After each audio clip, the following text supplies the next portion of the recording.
সদ্য ঘোষিত যি 2025 উচ্চ আৰু উচ্চতৰ মাধ্যমিক বিদ্যালয়েৰ যে ফলাফল ঘোষণা হল এই ক্ষেত্ৰত আমি 85% এভব পাৰ্চেণ্ট পোৱা যিসকল ছাত্ৰ ছাত্ৰী কৃতি ছাত্ৰ ছাত্ৰী আছে দৰং জিলাত এখেতসকলক এটা সন্মান এটা উৎসাহ বঢ়োৱাৰ ক্ষেত্ৰত আমি দৰং জিলা জমিয়তে প্ৰয়াস কৰিছোঁ।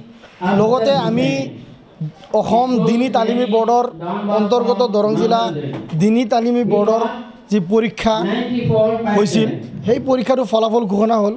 এই পৰীক্ষাৰ ক্ষেত্ৰতো যিসকল ছাত্ৰ ছাত্ৰী মক্তবৰ বৃত্তি পাইছিল এই বৃত্তি পোৱা ল'ৰা ছোৱালীবিলাকক আজি সম্বৰ্ধনা জনোৱা হ'ল। ইমান মেহনতৰ পিছত যে আজি এই ল'ৰা ছোৱালীবিলাক যে 85% কোনোবাই 90 কোনোবাই 95% পাইছে, আমাৰ এইটো এটা গৌৰৱৰ বিষয় দৰং জিলাৰ কাৰণে। আৰু এই গৌৰৱ যাতে অনাগত দিনত যাতে মানে এই পৰম্পৰাটো যাতে চলি থাকে, শিক্ষাৰ ক্ষেত্ৰত যাতে আৰু এটা জাগৰণ আহে আৰু শিক্ষাৰ ক্ষেত্ৰত যাতে আমাৰ আনেৱালা নৱপ্ৰজন্ম যাতে আৰু আগবাঢ়ি যাব পাৰে, এই প্ৰেৰণাৰ কাৰণেই আমি আজি এই দৰং জিলা জমিয়তে এই কাৰ্যসূচীখন লৈছোঁ। আপোনালোকে সকলোৱে জানে মৌলানা মুস্তাক আনৱাৰ সাহেব নেতৃত্বাধীন অসম ৰাজ্যিক জমিয়ত উলামাৰ শাখা জিলা কমিটি, দৰং জিলা কমিটি আৰু ইয়াৰ সভাপতি আবু বকৰ ছিদ্দিক।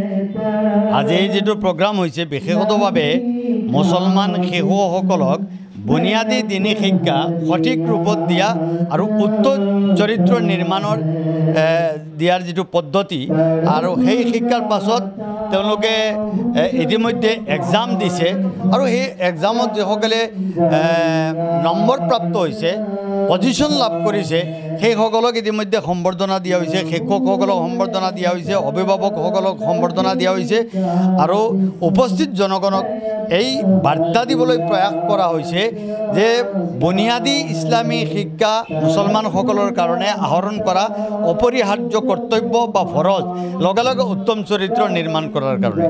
ইয়াত বিশেষভাৱে মন কৰিবলগীয়া কথাটো হ'ল যে ৰাতিপুৱা মাত্ৰ 2 ঘণ্টা 2.5 ঘণ্টাৰ ভিতৰত 6টা ক্লাছ 7টাকৈ ছাবজেক্ট এই শিক্ষকসকলে পাঠদান দিয়ে, যিটো সাধাৰণতে আজিৰ সময়ত অত্যন্ত জটিল বিষয়।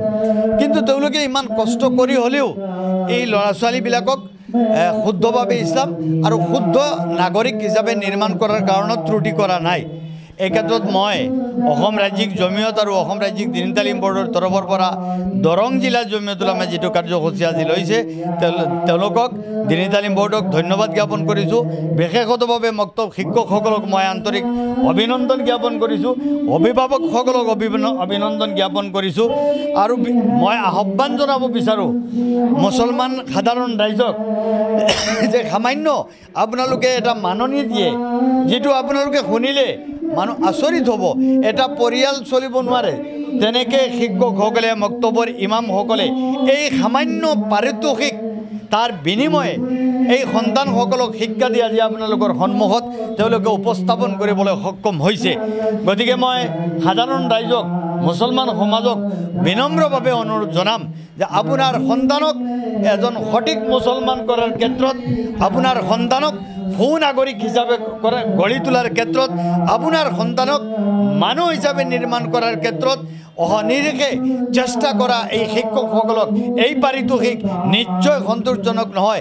আপোনালোকে আৰু বৃদ্ধি কৰক আৰু ইমামসকলক, শিক্ষক মক্তব শিক্ষকসকলক সন্তুষ্টজনক এটা পাৰিতোষিক দিয়াৰ কাৰণে মই সকলোকে বিনম্ৰ আহ্বান জনাইছোঁ।